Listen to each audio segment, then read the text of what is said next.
Has dismissed former SARS boss Tom Moyane's application for leave to cross-examine Public Enterprises Minister Pravin Gordhan. Today also saw former IPID head Robert McBride continue his state capture inquiry testimony.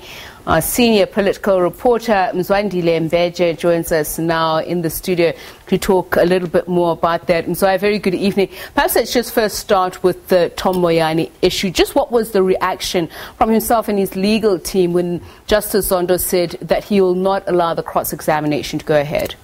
Oh, well, Tsebiso, in fact, from his legal team, I spoke to Eric Mabuza, though he wouldn't want to comment on camera, because he said the fact that there's a window of opportunity in that the Deputy Chief Justice said he wants some explanation so that he can decide on the matter of malice. He said, you know, as far as he's concerned, he still believes they would be able to be granted that opportunity. But of course, he wouldn't want to say that on camera.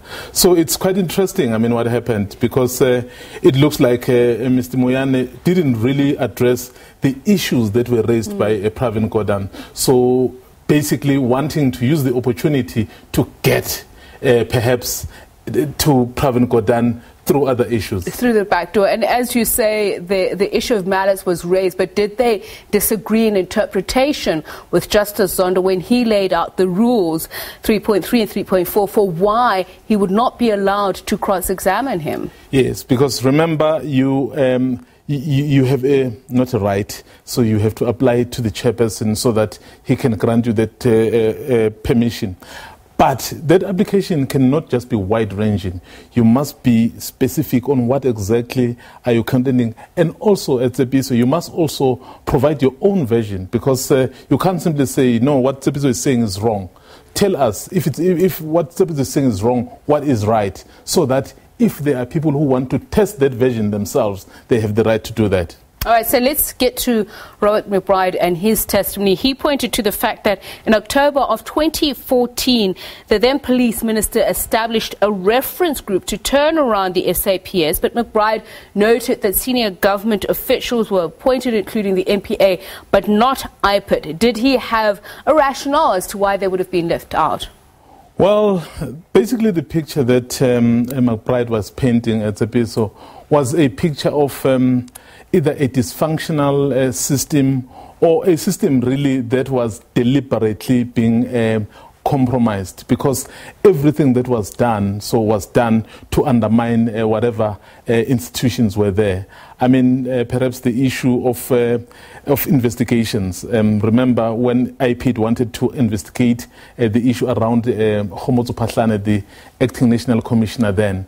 So the SAPS also instituted their own counter-investigation. So basically, he is saying they were doing that because they wanted to protect Pahlane. And as a result, that patronage system that he spoke about really was the one that was preventing anything from happening. So parallel structures. Now, we understand that tomorrow General Gordhan is expected to give testimony at the commission in his capacity as then KwaZulu-Natal Hawks head. Mzwai, what is expected from that? Well, he's expected to speak about the issue of the Cato Manor hit squad, you know, that squad which is known to have been killing people, but also something that would be very important from General Poisons. But I don't know whether they would allow him to say it perhaps tomorrow or the day after tomorrow.